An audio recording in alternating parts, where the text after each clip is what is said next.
Jóvenes, un saludo cordial para ustedes.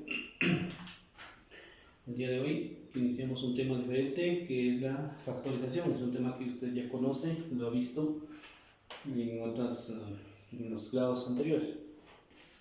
Antes de seguir quisiera que recordemos dos cosas. Primero, ¿qué son factores? Y un factor es el producto de dos cantidades. Por ejemplo, 6. ¿Qué factores tienen de 6? Normalmente los trabajamos en descomposición prima, tiene mitad, ¿sí? Y tercera, 1. Estos dos pasan a ser factores del 6. ¿Por qué? Porque 2 por 3 es igual a 6. Si vemos otro ejemplo, 50, por ejemplo, ¿qué factores tiene? Si lo trabajamos por factorización prima, tendría aquí mitad, 25, quinta, 5 y quinta, 1. Los factores primos pueden ser estos de acá. ¿Por qué? Porque 5 por 5 es 25, por 2, 50. ¿Verdad? Esto es muy importante que lo trabajemos. Ahora bien, si hablamos de divisores,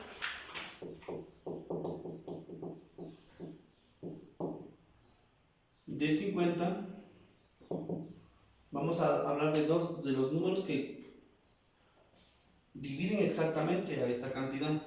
¿Qué podría ser? Siempre empezamos con el 1. ¿Tiene mitad? Sí. ¿Tiene tercera? No. ¿Tiene cuarta parte? No.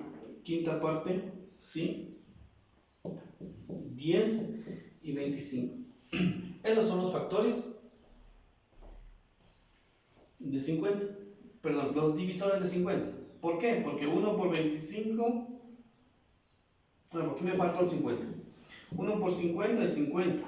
2 por 25 es 50.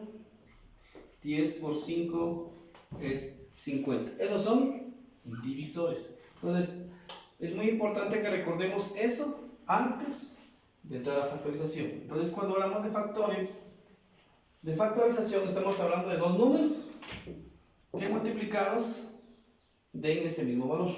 ¿Cuál sería? Por ejemplo, si hablamos de qué números dividen exactamente al 8, pueden ser 4 por 2, 8. Estos ya son factores del 8. ¿Ya? La teoría la tenemos ya en nuestro cuaderno, en nuestro texto. Entonces, el día de hoy vamos a trabajar lo que son los primeros casos de factorización. Le voy a suplicar a usted que se aplique, porque no tenemos mucho espacio. El primero es el factor común. Se llama factor común porque tienen algo en común. Entonces, veamos un ejemplo. Ahí en la parte de arriba tienen ustedes la teoría, los pasos, y se llama factor común porque todos los términos de un polinomio van a tener un factor común. Veamos un ejemplo.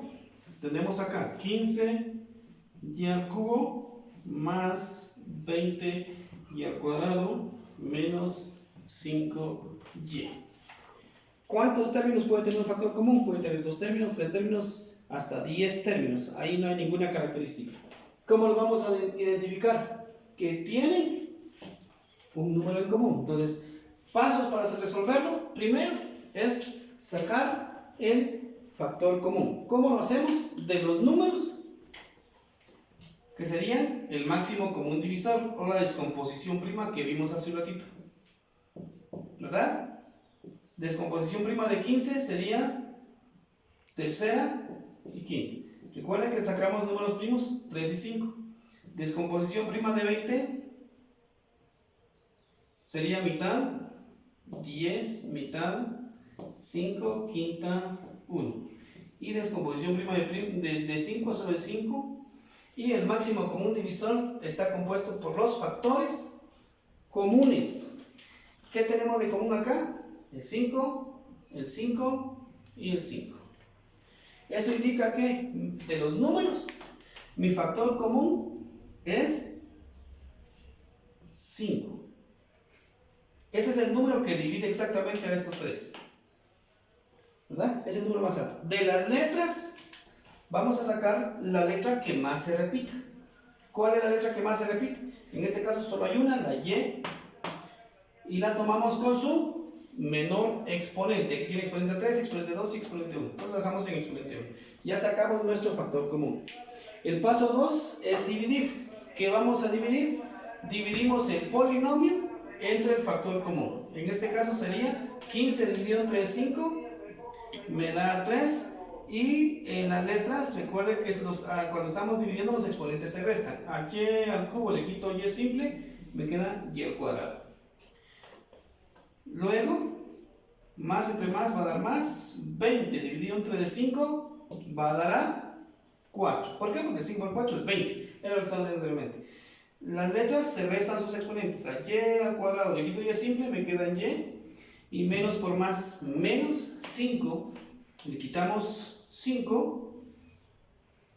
5 lo dividimos entre 5, me da a 1. La y 1 le quitamos 1, entonces como la letra desaparece, no se escribe cuando es 1, y ahí estaríamos. Nuestra respuesta es esta de acá, no hay otra. Estamos hasta ahí. Ese sería nuestro primer ejercicio. Ahora bien, veamos un segundo ejemplo de factor común. Recuerden, no se nos olvide, estamos trabajando factor común. Tenemos que sacar un factor común de estos. Yo le decía que lo más práctico es por descomposición prima, lo que vimos al inicio. ¿Tiene mitad? Sí, mitad 17. El 17 es número primo, o sea que solo se puede dividir entre 17 y me da 1.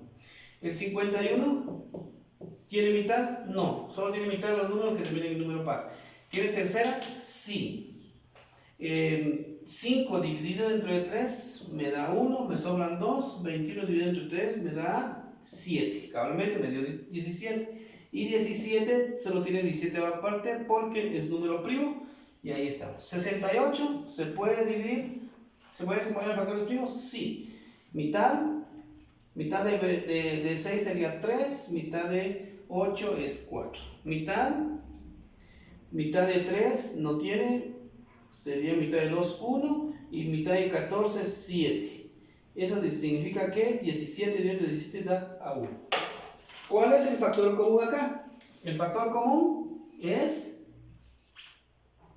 17. Entonces, primer paso, sacar el factor común de los números a través de descomposición prima, máximo común divisor. 17. ¿Estamos de acuerdo? De las letras, la A está acá y está acá. Excelente. Siempre vamos a tomar el menor exponente. Este tiene exponente 1, es más que suficiente porque no hay un menor al 1. Y la X está acá, aquí no hay X y aquí no hay X. La Y no hay acá y no hay acá. Eso indica que el factor común solo es 17A. Y ya tenemos el primer factor. El segundo paso es dividir. ¿Qué dividimos? Dividimos el polinomio entre el factor común. Exacto. 34 dividido entre 17 me da 2. La A, cuando estamos dividiendo, los exponentes se restan, desaparece y la X queda en 2. Más entre más da más. 51 dividido entre 7, creo que es 3. ¿Por qué? Porque 3 por 7, 21, 3 por 1, 3 y 2, 5. Cabal da 51. La A tiene exponente 2, le quitamos un exponente, queda en A. La Y no hay con quien se reste, queda igual. Menos entre demás, menos.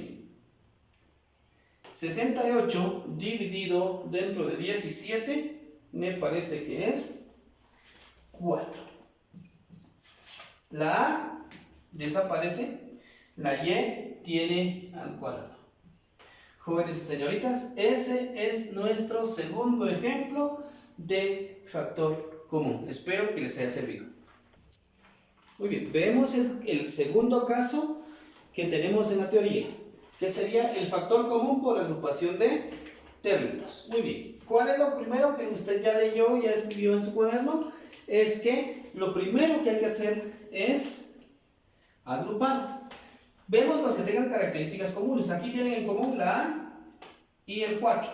Estos tienen en común el 3 y la N. Entonces agrupamos. Primer paso, agrupar. Para ahorrarnos un poquito de espacio, lo haríamos acá. Yo agrupo estos de acá y estos de acá. El signo que va a anteceder al segundo término siempre va a ser el signo que tenga el primer término que metemos dentro del paréntesis. Primer paso, agrupar, y ya después trabajamos como el caso anterior, factor común, como que fueran dos casos distintos. Entonces ya lo vamos a hacer más rápido, usted ya lo maneja. Entonces, primer paso, sacar el factor común entre los números y las letras acá. Ahí va a ser el factor común de los números, es 4. De las letras va a ser A, con el menor exponente es 2. Y dividimos. 4 dividido entre 4 da 1. A 3 le quito 2, me queda A. Y la X no hay quien le reste, queda X. Menos entre más, menos. 4 dividido entre 4 da 1. Al cuadrado, le quito al cuadrado, desaparece y solo queda B. Lo mismo hacemos acá. El factor común de los números es 3. El signo que antecede es más. 3. La letra común es M. ¿Verdad? Porque la B no está acá y la X no está acá. Dividimos. 3 dentro de 3. Me va a dar a 1. La M desaparece, solo queda B. Menos entre más da menos. Aquí me va a quedar A y X. Ese es el paso número 2. El paso número 3, o el paso que sigue, es armar nuestra respuesta o nuestros factores, porque estamos viendo factorización. ¿Qué factores armamos? El primer factor lo van a trabajar, es independiente, el orden de los factores no altera el resultado. Entonces podemos meter primero los cocientes, que serían los que están entre paréntesis, o primero los factores comunes, ahí no importa. Yo voy a meter primero los factores comunes. El primer grupo me lo va a trabajar entonces 4 al cuadrado más 3L. Y el segundo grupo lo van a hacer los cocientes, que deben, en este caso, siempre deben ser iguales. Aquí hay una pequeña diferencia, que están cambiados de lugar. Entonces alteramos, cambiamos uno, aquí sería AX y menos B. Al cambiarlos de posición, cambiar de signo. Ese principio ya lo maneja usted. Y ahí estamos. Esa sería nuestra respuesta del segundo o del primer ejercicio del segundo caso, que es factor común por agrupación de términos. Veamos un segundo ejemplo de factor común por agrupación de términos. Dijimos que lo primero es ver quiénes tienen factor común. Entonces, como aquí están separados, ya no es como el ejercicio anterior, ¿verdad? Entonces, sacamos los comunes, que serían 3m. Este me conviene porque es común al 3mx a la cuarta potencia, primer factor. El segundo factor sería este, pero el signo que antecede es menos, pues eso va a quedar acá. Y me quedaría menos 2n. Menos 2nx4. Ya los agrupé. Por favor, ahí estamos. Eso es muy importante. Luego sacamos el factor común. Acá en el primer polinomio es 3m. ¿Por qué? Porque está acá y está acá. Dividimos. 3m dividido entre 3m es igual a 1. ¿Por qué aparece el 1? Porque la letra desaparece, porque a un exponente 1 le quitamos un exponente 1, desaparece. Y 3m, acá 3mx a la cuarta potencia dividido entre 3m va a ser x a la cuarta potencia. Lo mismo acá. Menos entre menos daría más. Pero perdón, antes es sacar el factor. Sacamos el factor común, que es 2n. Y ahora sí, menos entre menos más 2n, le quito 2n, solo queda 1. Perdón, no le quito, sino 2n dividido entre 2n es 1. Menos entre menos más 2n dividido entre 2n desaparece y solo queda x4. Y ahí tenemos que lo que nos falta es solo ordenar nuestra respuesta. Respuesta final entonces, jóvenes. Primer factor, los factores comunes. 3m menos 2n. O sea, el de acá hacen un factor. Y el segundo factor lo va a trabajar los cocientes, que en este caso quedaron idénticos. 1 más x a la cuarta potencia. Siempre los cocientes tienen que ser iguales. No importa que tengan cambiada la posición, pero deben tener los mismos valores. Ese sería nuestro segundo ejemplo del caso número 2, que es factor común por agrupación de términos.